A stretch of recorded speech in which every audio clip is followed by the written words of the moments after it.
সকাল আমার প্রিয় বন্ধুরা, তোমরা কেমন আছো? আশা করি কাছে দূরে যে যেখান থেকেই আমার ভিডিও দেখছো অনেক ভালো আছো, সুস্থ আছো।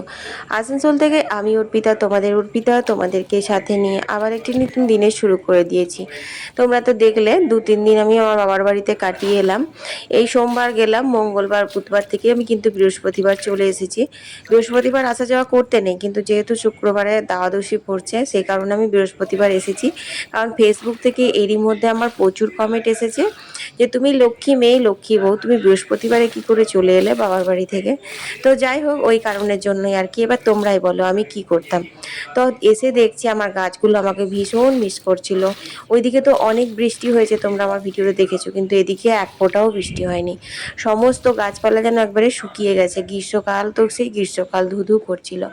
কিছুগুলো ঘাস হয়েছিল, আগাছা হয়েছিল, সেগুলো সমস্ত তুলে পরিষ্কার করে গাছগুলোতে জল দিলাম। গাছগুলো যেন একটু প্রাণ ফিরে পেল। গাছ বড্ড ভালোবাসি জানো। আমার বাড়িতে এসে কেউ যদি আমার এরকমভাবে ফুল গাছ নিয়ে চলে যায় না, চক্ষু লজ্জার খাতিরে হয়তো তাদেরকে কিছু বলতে পারি না, কিন্তু আমার মনে বড্ড কষ্ট লাগে। না না, এটা হিংসা করে নয় যে আমার সুন্দর সুন্দর গাছগুলো তাদের বাড়িতেও হবে। ব্যাস মনে হয় যে আমার কোনো প্রিয় জিনিস একটা বাড়ি ছেড়ে চলে যাচ্ছে, এই আর কি। তো চলো, গাছের দর্শন অনেক হয়ে গেল। তোমরা কে কে গাছ ভালোবাসো আমাকে অবশ্যই কমেন্টে জানিও। এরপর চলে এলাম রান্নাঘরে। যেহেতু আজকে হচ্ছে তোমার শুক্রবার, তো আমি বুগলা বাবার জন্য 2 রকমের মাছ রান্না করেই গিয়েছিলাম। একটা মাছের টক ছিল আর ছিল একটা মাছের ঝাল। দেখছি দুটোর মধ্যে একটাও বেরও করেনি, খায়ওনি, ফ্রিজে আছে। তো ভাবলাম মাছের টকটা আজকে বের করে গরম করে দেবো, আর নিরামিষ রান্না বান্নাগুলো করব। আর আজকে এখানে কেন ধুচ্ছি জানো, তোমাদের একটা কথা বলি। আসলে কি বলতো, আমার রান্নাঘরের বেসিনের কলটাতে কিছু সমস্যা হচ্ছে। মানে জল পড়ছে একদম সরু হয়ে যেন। আর আমার এই তাড়াহুড়োর সংসারে না অত সরু, অত ধীরে সুস্থে কাজ আমার হবে না গো, পোষাচ্ছে না। আর এই কলটায় যেহেতু প্রেসার আছে, সে কারণে আমি এখানে ধুয়ে নিচ্ছি। তবে হ্যাঁ, আমার কিন্তু ভীষণ অসুবিধে হচ্ছে, কারণ মানুষ তো অভ্যেসের বশীভূত। আজকে 10-11 বছর আমি ওই রান্নাঘরে ওই বেসিনে কাজ করছি, তো আমার বারান্দায় এসে এসে এই বেসিনটা ব্যবহার করতে বেশ অসুবিধা হচ্ছে। কিন্তু কিছু করার নেই, মানে ধৈর্য হারিয়ে ফেলছি। তোমাদের দেখালে তোমরা বুঝতে পারবে। একদম 2-4 ফোঁটা করে করে জল পড়ছে, গুড়গুড় গুড়গুড় গুড়গুড় করে। তার আবার মা ওদিকে স্নান করলে, কল খুললে তো সেটুকুও বন্ধ হয়ে যাচ্ছে। কেন যে এরকম হলো কে জানে। যখন থেকে দোতলাতে টাঙ্কিটা উঠিয়েছি, যখন থেকে নতুন বাথরুমে পাইপলাইনটা আরও অ্যাড হয়েছে, তখন থেকে কিন্তু প্রেশারটা কমে গেছে। হয়তো বা চারিদিকে পাইপলাইন করার জন্য মনে হয় এরকম হচ্ছে, প্রেশারটা কম হয়ে গেছে। কারণ বাড়িটা তো অল্প স্বল্প এলাকা নয়, অনেকটাই এলাকা। প্রথমে তো আমাদের কুয়োতলা বাথরুম ওইদিকে ছিল, ওইদিকে পাইপলাইন করা আছে, মানে এতদিন ছিল। আবার আর একটা লাইন করে ঘর ভিতরে করা হয়েছে। প্রচুর কল, প্রচুর লাইন হয়ে গেছে, সেই কারণের জন্য হবে হয়তো, জানি না। পাম্বার তো আর নয়। যাই হোক, তো দেখো আমার না একটু গলাটা ধরা ধরা হয়তো মনে হচ্ছে তোমাদের। আমার বাবার বাড়িতে গেছে না, একটু শরীরটা খারাপ হয়ে গেছে জানো তো বন্ধুরা। মানে ওখানে এসিতে শুয়েছি, ঠান্ডা ঠান্ডা হাওয়ায় ঘুরেছি, আর এখানে তো দুর্ধর্ষ গরম। আমার একটু ঠান্ডা লেগেছে, একটু দাঁতে ব্যথা, গলা ব্যথা, একটু হালকা জ্বর জ্বরও লাগছে। সেই কারণে হয়তো ভয়েসটা অন্যরকম হয়ে যাচ্ছে। আসলে কি বলতো, সোশ্যাল মিডিয়ায় কাজ করার না কিছু রুলস রয়েছে যেগুলো আমাদের ফলো করতে হয়। যেরকমটা হচ্ছে একদম টাইমলি প্রত্যেক দিন ভিডিও দেওয়া। তো যদিও আমি ফেসবুকে জানি না আমার কি সমস্যা হচ্ছে, ভোরবেলা আমি কিছুতেই ভিডিওটা আপলোড করছি না। মানে আমি নিজে উঠে যাচ্ছি, ভিডিও আপলোড হয়ে যাচ্ছে, বাট ভিডিওটা আপলোড হয়ে কোথায় যে চলে যাচ্ছে ভগবান জানে। সারাদিনেও সেই ভিডিওটা ফেসবুকে আসছে না, আবার আমি আপলোড করছি, তাও আবার সেটা সন্ধেবেলাতে। সকাল দিকে আর আপলোডই হচ্ছে না। যাই হোক, এত কিছু সমস্যা আমার জানা নেই। তোমরা যদি কেউ জানো তো আমাকে অবশ্যই কমেন্টে জানিও। আর ইউটিউবে যেহেতু তোমাদের সাথে দুপুর 2টোর সময় ব্লগ ভিডিও শেয়ার করছি, এখন রিসেন্ট কয়েকদিন দিচ্ছি আর কি। তো সে কারণে এই টাইমটা মেনটেন করলে পরে ইউটিউব রেকমেন্ড করছে 2-1 জনকে ভিডিওটা, এটাই আর কি। তো দেখো না, কথায় কথায় ভাত বসিয়ে পড়ে না আমি চালের মানে হাতা দিতেই ভুলে গেছিলাম। দেখছি চালটা ডাব ডাব হয়ে এসছে, তাই একটু ভালো করে হাতা দিয়ে দিলাম। ঝিঙে আলু পোস্ত নামিয়ে করে দিচ্ছি হচ্ছে ভেন্ডির ঝাল। তেলের ওপরে 5 ফোড়ন, কাঁচা লঙ্কা দিয়ে ভেন্ডিগুলো ভালো করে নুন হলুদ দিয়ে ভেজে নিতে হবে। আর ওই যে পোস্ত বাটলাম, তার সাথেই কিন্তু আমি সর্ষেও বেটে নিয়েছি। আর এই পোলাগুলো যেন তো আমার পড়তে খুব ভালো লাগছে। মানে আমি ব্যবহার করব ভেবেছিলাম যে 12 মাস, কিন্তু যেন নষ্ট হয়ে যাবে। আমার সিলে মশলা বাটা তো, পোলাগুলো এতটাই বড়, মানে শাখার থেকে পোলাটা বড়। তাই পোলাটা না হাতে তুলে মানে উঠিয়ে রেখে তারপর যে আমি ভালো করে বাঁটবো সেটা হচ্ছে না, নেমে নেমে চলে আসছে। তো স্ক্র্যাচ পড়ে যাবে, দেখতে খারাপ মানে হয়ে যাবে। সে কারণে যেন খুলে রাখবো। যাই হোক, কদিন পরি তারপর আবারও খুলে রাখবো। তো ওদিকে আমি ভেন্ডির ঝালটা হতে দিয়ে, আর এদিকে কয়েকটা কাঁচা কুচি ভিজিয়েছিলাম সেগুলো কেচে নিলাম, কারণ স্নান করব তারপর পুজো করব। আর কি গরম লাগছে লাগছে গো বন্ধুরা।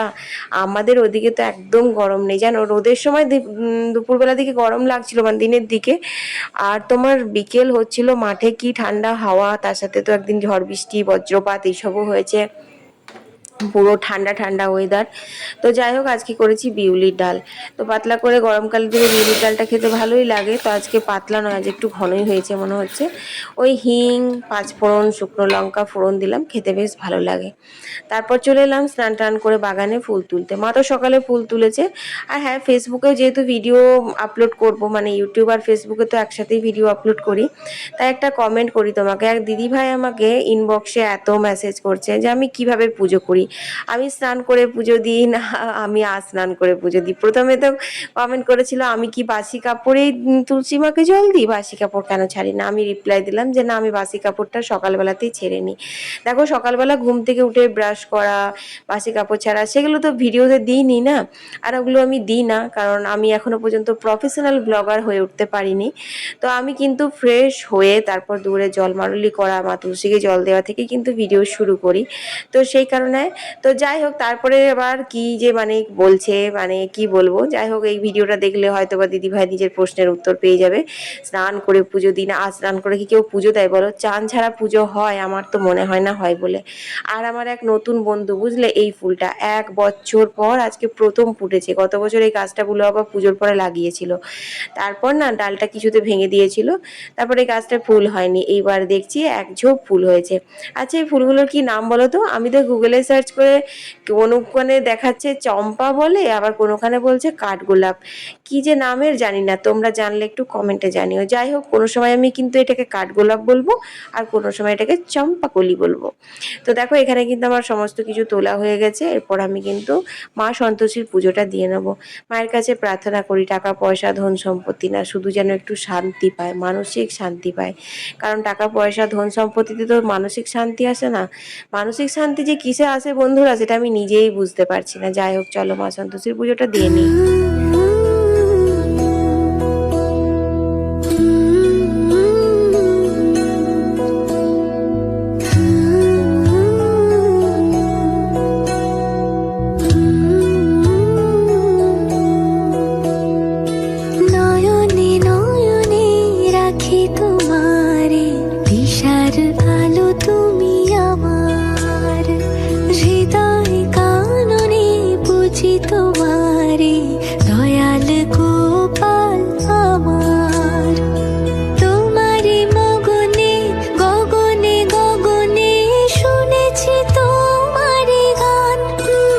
পুজো টুজো দিলাম, তারপর একটুখানি প্রসাদ খেয়ে শুয়ে পড়েছিলাম। নিজের জন্য আর কিছু খাবার, এমনিও আমি শুক্রবার দিনকে একবারে রাত্রেই খাই।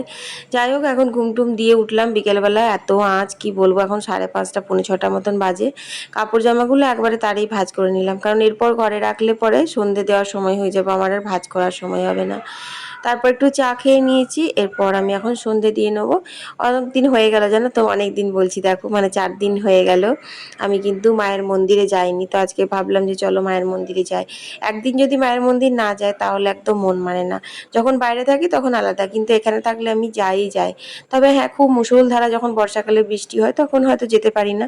তবে বৃষ্টি যদি কোনো রকমে ছেড়ে যায়, ঝিপঝিপ যদি বৃষ্টি পড়ে, তখনও কিন্তু আমি একদমই যাই। মায়ের মন্দিরে যে শান্তিটা পাই আমি, ঠাকুর ঘরে যে শান্তিটা পাই, সেটা কোথাও পাই না জানো তো। চলো বন্ধুরা এখন আমি সন্ধ্যেটা দিয়ে নিই।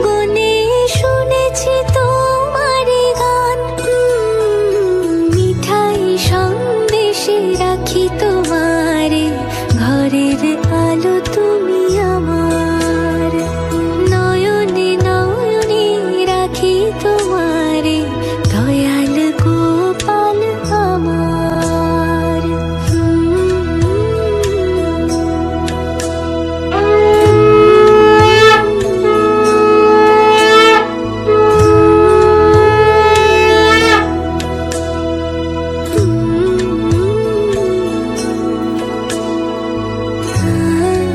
যতক্ষণে সন্ধে দিচ্ছিলাম ততক্ষণে বুবলা বাবা ডিউটি থেকে ফিরেছে, আর ফেরার পথে নিয়ে এসেছে বুবলার জন্য মোমো।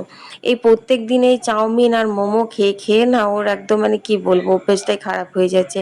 কি যে ভালো লাগে আমি নিজেও বুঝে পাই না। আর এই লঙ্কার চাটনিটা এটা দেখলেই তো আমার মাথা থেকে পা পর্যন্ত একদম জ্বলে যায়, কিন্তু জানো তো এক ফোঁটাও ফেলবে না, পুরো চাটনিটাই খাবে। তো দেখতেই পাচ্ছ ও নিজেই এগুলো ভিডিও করেছিল, কারণ আমি সন্ধে দিচ্ছিলাম, তো সেই কারণের জন্যই। তো চলো আজকের ভিডিওটা এখানেই শেষ করে দিচ্ছি। সবাই ভালো থেকো, সুস্থ থেকো, কাল আবার দেখা হচ্ছে।